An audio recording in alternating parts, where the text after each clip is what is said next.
Hi, and welcome to Read to Me, Mrs. Avignon. Today I'm continuing the Dear America series, The Winter of Red Snow. And I'm starting today on April 14th, 1778, Tuesday. After delivering the laundry to headquarters, we took the long way home. As we came to Joseph Mann's cabin, we saw several horses out front and one of the generals pulling himself up in his saddle. He commands the troops from North Carolina and Georgia and is quartered here. He gave a friendly salute to Joseph, who was carrying firewood inside. Though Joseph is a freed Negro and a good honest man, two of the officers spit at his feet before galloping away. I was so provoked I wanted to throw a stone at the men, but the wagon seat was too high off the ground to reach one. We crossed Valley Creek and soon came to Slab Tavern. Mrs. Washington had a note for us to give the innkeeper. The tavern was crowded, but we noticed Pierre. He was sitting at a large side table, and unlike the other men and officers with him, he smiled at us. Elizabeth and I curtsied. Pierre stood, then began making his way among the tables toward us. "Dear ladies," he said, bowing slightly. He took Elizabeth's hand, kissed the ends of her fingers, then did the same with mine. We both were lost for words, but I knew from the color rising in Elizabeth's cheeks that she was well pleased with his manners. We were interrupted by the innkeeper, a gruff man, who took Mrs. Washington's note, broke the wax seal, read the message, then crumpled it in his large hand. "Tell her Highness that I have no plates to spare, nor cups, nor soap, nor whatever she might think of next." He pulled open the door and pointed us out. That's when we saw Baron von Steuben coming up the path with Azor. April 15th, 1778, Wednesday. About yesterday. At first, Elizabeth did not realize Azor was wearing her blue coat because he now also had a red sash draped over his back like a little soldier. We walked quickly past, and not until we were in the wagon did she turn to study him. With her mouth open, she looked at me with astonishment, pointed to Azor, and said, "Abby?" That's all she said for the rest of the day. Everyone is in bed now except Mama is downstairs rocking Johnny. While we were fastening our nightcaps, Elizabeth stood with me at the window for a few minutes, looking out at the stars. Finally, she whispered, "Please do not tell Mama who's wearing my coat. Dost thou promise, Abby?" I promised. April 16th, 1778, Thursday. The wind continues. I woke in the night to the scratching of branches against the house. Sally woke up crying. She said she saw a man climb up the trellis by our window, and he was waving his arm back and forth. I looked out, then tucked her in again. "It's just our big old apple tree, Sally. Go back to sleep." April 17th, 1778, Friday. Mrs. Hughes invited us for afternoon tea. The wind was rough, and as it was nearly an hour's walk, we dressed in wool, and Mama carried Johnny inside her cloak. Colonel DeWeese had a fine stone house with many chimneys. The basement has become quarters for the army baker, a German named Christopher Ludwig. He used several ovens to turn out all the bread needed, about 60 loaves an hour. We sat in the parlor by a blazing hearth. The next room also had a fireplace and a broad plank floor where there was the sound of feet tapping. "That's Mr. Trotter," she explained, "practicing." "Sugar?" She cut off the end of the sugar cane and dropped it into Mama's cup, then one in mine, and all around, even Sally's. "He has no students yet," she continued, "but last Wednesday evening that room saw a splendid theatrical performance." "Dost thou mean a play?" I asked. "Why, yes, dear. General Washington himself was in attendance, including several officers. There are plans for a production next month of the drama Cato. I hadn't realized how the general loves theater. He's quite a devotee." Our visit was shortened because Johnny began to fuss and would not quiet down. April 20th, 1778, Monday. It is 9 o'clock at night with a furious wind blowing. It is most frightening to look outside because the sky is red from fires burning on Mount Joy. Papa says mayhaps a spark from someone's chimney was carried by the wind. It has been 6 hours, and still we see a glow from our window. I have just blown out my candle, and my pen can see its way across the paper. April 21st, 1778, Tuesday. A messenger came this morning with a letter for me. I was alone in the house with Johnny because Papa had taken everyone in the wagon to look at Mount Joy. The letter was from Lucy, telling me where she was. After reading it, I threw it into the fire. "Tell not a soul," were the words below her signature. and so I cannot even write about it. April 26, 1778, Sunday. We woke this morning to silence. The wind has stopped. It blew hard for 24 hours straight, and we lost many branches in the orchards. This sun this morning feels warm like spring. We girls ran out to feel grass under our feet. The dogwoods are in bloom. Such beauty. Their branches look like they're wearing thick cotton leggings.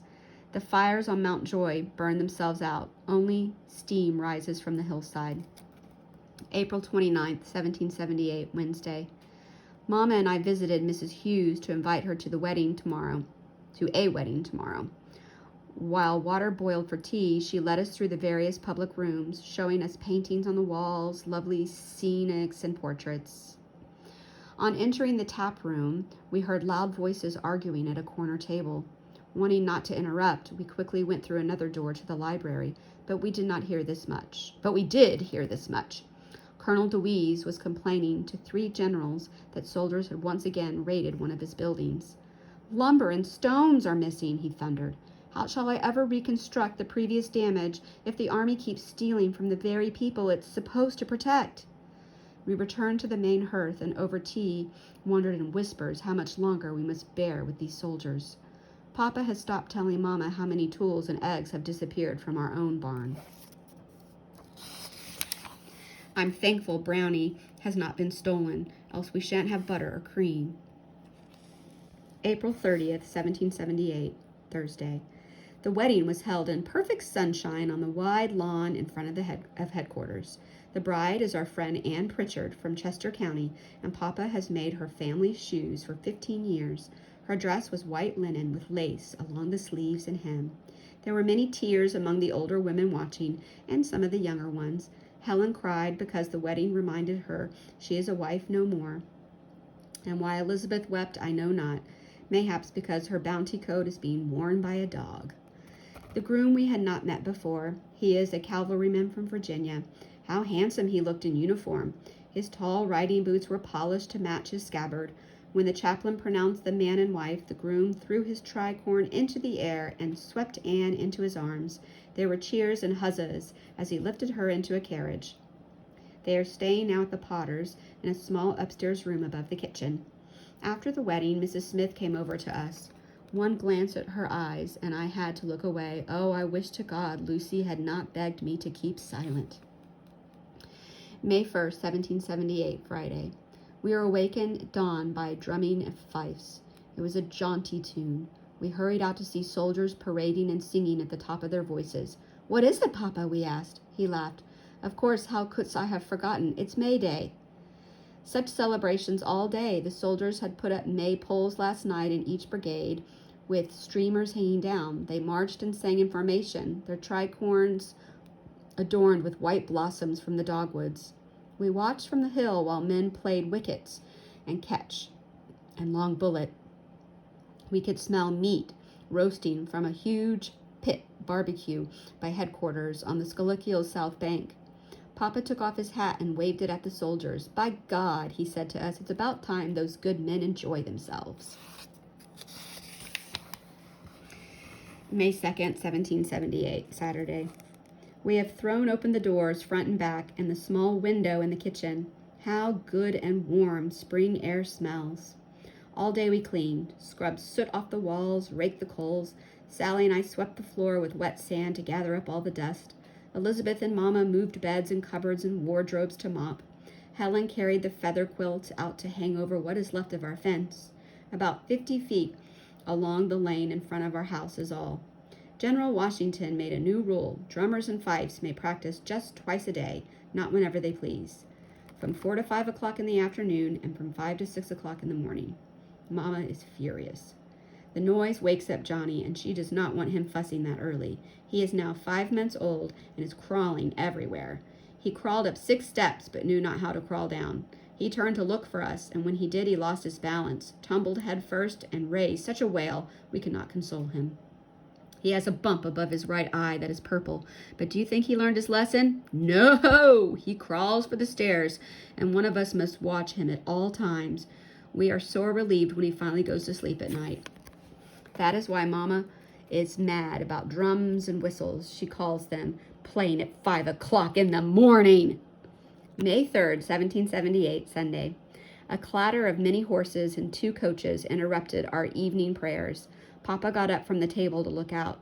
Lights were blazing at headquarters, and there was the faint sound of singing.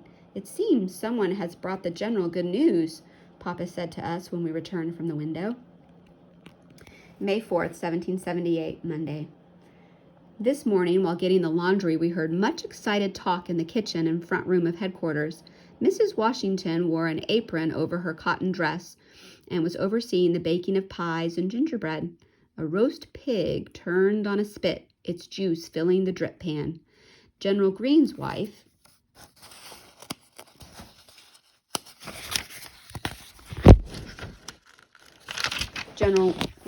and several other ladies were helping. Their skirts filled the room with color and rustling. I glanced in the other room. General Washington stood by the hearth, his arms on the mantel. He was smiling and listening to his officers. "What has happened?" I whispered to Billy Lee. "Oh, miss, the best news ever," he said. He nodded toward Pierre and Lafayette, who were surrounded by officers, clapping them on their backs and shaking their hands. Mrs. Washington leaned over to smile at us. Her sleeves were pushed up to her elbows, and there was flour on her chin. "It's an alliance with France, Abby. They're coming to help us fight the British. Praise God! We might be back in our own beds sooner than we think." That explained why Pierre and Lafayette were having affection lavished on them. They were no longer just aides de camp. They were now our allies. As Elizabeth and I carried the sacks down the hallway, we saw Mrs. Green move gracefully into the parlor, also to shake Pierre's hand and Lafayette's. She spoke perfect French. By the time we were going out the door, we stood open for the breeze. She was in a cheerful conversation with the 2 Frenchmen, Alexander Hamilton and another aide named John Lawrence. How I wish I could speak that pretty language too. And I'll stop there for today.